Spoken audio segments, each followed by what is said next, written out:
Dandim sampai terakhir kemarin dari Polbola, kami terlibat Pak. Jadi yang pertama mungkin semuanya penting Pak. Kalau tadi misalkan yang 6 tadi disampaikan itu saya sangat sependapat. Nah saya mungkin menambahkan Pak terkait masalah mungkin literasi Pak ya. Literasi ini saya sangat sependapat dengan Mas Ahmad Arif ya.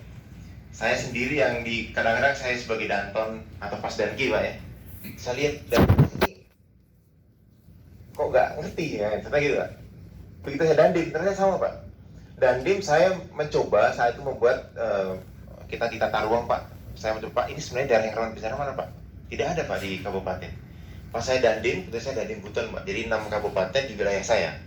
Dari 6 wilayah ini hanya 1 yang ada. Itu pun yang tadi mohon maaf tadi, kalau Pak Asok kemarin menyampaikan ada seperti itu. Disiapkan ruangan, tapi nggak jelas ruangannya.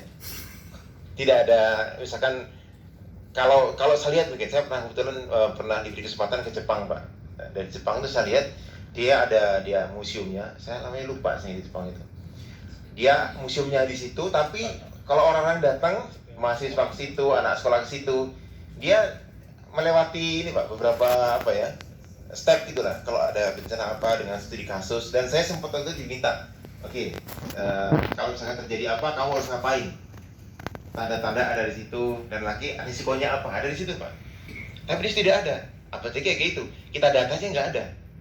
Misalkan nanti peta aja yang kecil, peta yang ada di kabupaten ini atau di kota Madia ini yang rawan bencana mana? Apa harus kita lakukan? Apa harus kita siapkan? Kemudian cadangan logistik sama sekali nggak ada. Jadi itu kesimpulan bagi saya Pak. Ternyata literasi itu sangat penting.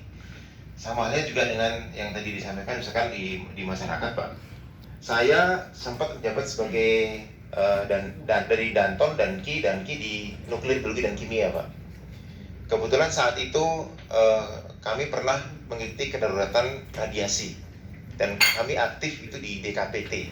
Waktu di Aceh Pak, izin Pak Guntoro, kami waktu itu sebelum di Aceh kami sebenarnya sudah ada maksudnya sedikit pelatihan Pak di Hawaii Pak waktu itu Pak. Dia PCSS ikutan di CCM. Pulang dari sana pas kejadian nggak lama itu. Nah kemudian kami di KPT kebetulan saat itu Bu Profesor Sri Hatati kalau tidak salah itu memimpin seperti riset gitu Pak. Di Aceh itu seperti apa sih sebenarnya? Nah dari awal kalau terus terang kalau kami bandingkan itu Pak, betul bahwa sebelum Aceh dan setelah Aceh itu signifikan sekali perbedaannya ini. Kalau sebelum Aceh bisa dibilang tidak peduli sama sekali. Setelah Aceh sudah cukup lumayan lah. Tapi sekali lagi yang di anak-anak sekolah kita ini, adik kita ini tidak ada tidak ada awareness itu. Kalaupun saya bilang tidak ada tapi minim sekali lah itu Pak. Ada minim sekali. Saat saya setelah mengikuti tadi pelatihan kedaruratan radiasi di satuan saya sendiri, di kesatrian saya buat Pak. Jadi masing-masing orang punya buku saku. Ini kebetulan waktu kami pulang dari HW tadi, langsung saya implementasikan. Jadi ada langkah-langkah kalau misalkan terjadi sebaran radiasi, mau dirty bomb kah? Kalau mungkin kalau bom nuklir kan mungkin jarang lah terjadi. Kalaupun ada mungkin dikit-dikit yang di LIPI, yang di Serpong itu kan mungkin kita ada sih potensi yang ada di situ misalkan. Kami buat sendiri. Begitu di Kodim pun saya buat sendiri Pak, tapi terbatas itu saja. Setelah itu nggak ada lagi, tidak dilanjutkan lagi. Jadi artinya saya sangat sependapat Pak, literasi nanti mohon selalu di-push Pak dalam atau jadi satu prioritas dalam rekomendasi yang Bapak sampaikan Pak. Good. Kemudian kedua Pak, terkait masalah anggaran juga Pak. Ini mohon maaf ini, kami dari TNI ini setiap saat siap bergerak kapanpun dimanapun Pak.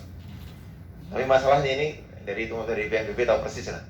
Kami mengajukan mungkin kalau dana siap pakai istilah yang tadi bagi saya minjam itu dari mulai tahun 2018-19 ini kita ajukan tidak ada satupun, tidak didukung sama sekali. Nah, apalagi nanti yang lainnya ini juga salah satu kepedulian di tataran politis yang perlu ditekankan lah gitu Pak. Kalau tadi dari Bapak sampaikan nanti ada pembahasan di RPJM, kalau bisa ya dimasukkan ke situ. Tidak hanya TNI maksud saya, tapi semua institusi lah ini. Jadi kita bergerak itu PD lah gitu Pak. Dan kalau melihat Indonesia sebagai supermarket bencana gitu Pak ya. Apa-apa bencana ada nih di Indonesia ini. Dan TNI sendiri itu bukan leading sektor dalam bencana. Kalau tadi saya mohon maaf Pak Kutar menyampaikan masalah ketahanan nasional, saya sangat setuju Pak.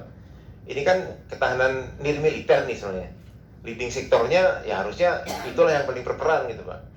Nah, tatkala misalkan ini saya melanjutkan yang tadi anggaran. Tatkala TNI tidak diberikan anggaran. Kemarin selama ini kita melaksanakan kegiatan penanggulangan bencana. Baik itu bencana alam atau bencana yang sifatnya sosial, kita bergerak saja.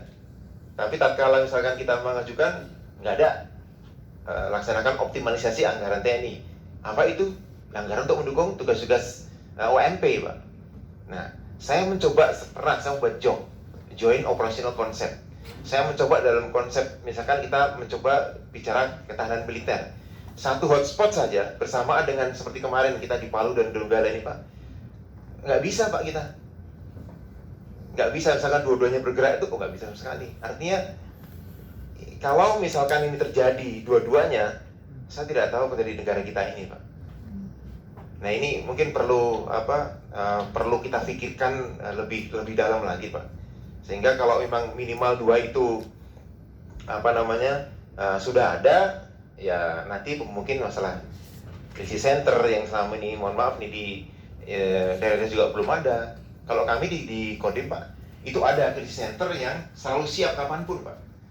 Dan kalau pelatihan pun kami ngundang dari teman-teman BPD, pelatihannya di Kodim. Kita sama-sama latihan. Kita ngundang dari SAR juga di situ. Nah, tapi sekali lagi kan kita punya keterbatasan Pak. Keterbatasan yang tidak bisa kita hindari. Jadi sekali lagi saya sangat berterima kasih Pak dalam kegiatan ini yang mudah-mudahan apa yang tadi dibicarakan sudah sangat komprehensif dan holistik ini betul-betul bisa kita implementasikan. Terima kasih Pak. Terima kasih.